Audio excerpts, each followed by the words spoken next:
Hi everybody, in this video we're going to cover the basics of the JavaScript library React. This library was initially developed by Facebook and it has become tremendously popular for developing user interfaces. To begin the journey of learning React, this video is going to cover three things. First, we're going to set up the React development environment in VS Code.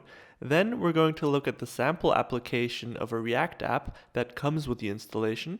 And third, we're going to have a look at an easy Hello World example that we can make by ourselves. So let's start off with the first point and create a development environment for a React application within VS Code. To accomplish this, the first thing that we will need is a working version of VS Code and Node.js. For this video, I'm going to assume that you already have VS Code and Node.js working, but if you don't, then don't worry, I'm going to be leaving a link in the description down below to a video that I made previously that explains how to install VS Code and Node.js. In addition, you're also going to see a small card plop up in the top right hand corner to this video. So if you do not yet have Node.js or VS Code, make sure to follow that video and then come back to this one. If you have opened up VS Code for the very first time, you will be greeted by a welcome screen where you can create a new file, open a folder, and so on.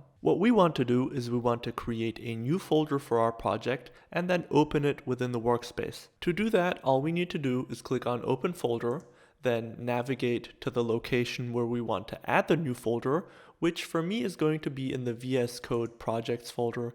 And then in there, we're going to right click and click on New Folder. And then we're going to give this folder a name. And in my case, it's simply going to be My First React App. After we've created this new folder, we're simply going to press on Add, and this will add the project folder to our workspace. If you ever choose to add more than one folder to your workspace, all you need to do is right click on the plane over here and then click on Add Folder to Workspace. Now you can do that at any time, but at the moment we don't need any other folder besides the one that I've created, so let's stick to the one we have. The next thing we want to do is we want to install the React library within the folder we just created. So let's navigate to the terminal in VS Code, and here you'll see it says PS, which is short for PowerShell, and then it's going to give you a location. Now we need to change this location to the new folder we just created. There are multiple ways of doing this, for example by using the command cd change directory to change to the appropriate directory, but the easiest method to point towards the directory that we just created is by right-clicking on the directory in the workspace and then clicking on Open in Integrated Terminal. You will now see that the path is pointing towards the new folder which we just created a moment ago. And now we're going to type in the command npx create react app and then the name of the app, which is going to be my React app. Now I do want to stress one thing about this command.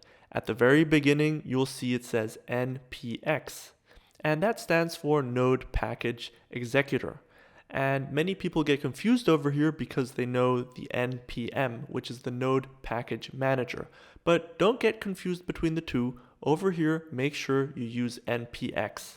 And once you execute the command, you'll have to wait just a few moments for all the packages to install into the folder that we just created. Now I have gone ahead and sped up the footage of the installation, so don't be confused if this takes a little bit longer for you guys. Once the installation is over, you will see that within the folder we initially created, there are now going to be some additional files that came with the installation. Besides that, you're also going to see a longer message in the terminal saying that the React app has been created, and there's also going to be a couple of commands that are suggested to you which you can execute. And this brings us seamlessly to the second part of this video, which is checking out the sample application that comes with the installation of React. If you look closely at the end of the message after the installation, it says, we suggest that you begin by typing change directory my React app and npm start.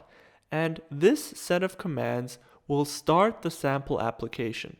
So in the terminal, let's write cd, which is short for change directory, and then my React app. Once you do that, you can see that the path has now changed and we are in the My React App folder. And to list all the individual files in this folder, we can simply write ls. And what you see over here corresponds exactly what we have within our file tree on the left-hand side in VS Code. But regardless of that, we're then going to execute the second suggested statement, which is npm start. And as soon as you do that, a browser window will open pointing towards your localhost, and it will show the sample application. As you can see, this sample application is very rudimentary. There's nothing special about it. All you can do is navigate to a page where you can learn about React. But above the hyperlink, there is one line of text, and all it says is edit src app.js and save to reload. And if we make changes to this file, we will actually be making changes to the React app that you are currently seeing. And that brings us very nicely to the last part of this video, which is going to include creating a simple hello world example, which is going to be a simple website that says hello world and nothing else. So let's move the browser to the right-hand side of our screen. And on the left, we're going to have VS Code open, and we're going to navigate to app.js. Within the app.js file, you can see that we have the definition for the function app, and it returns some HTML code. More specifically, the code that is being returned by this function is actually what we're seeing on the right-hand side in the browser window. To demonstrate that, let me, for example, get rid of this image over here, and once I then save app.js, you will see that the image on the right-hand side, which was the React logo, is now gone. So to create the hello world example within this React app, all we need to do is we need to change what is being returned by this function. We can do that by simply deleting everything that it says in here. And then we're going to create a pair of h1 tags. And within these tags, we're simply going to write hello world. As soon as I then go ahead and save this, you'll see on the right-hand side, it will now say hello world within the browser window.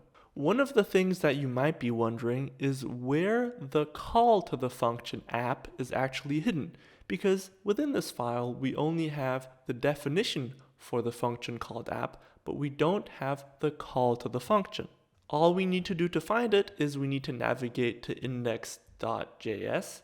And within the index file, you can already see that the app call is right there.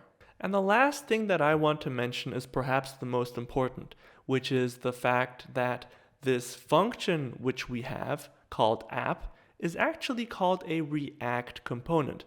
And the super helpful thing about these components is that they are reusable.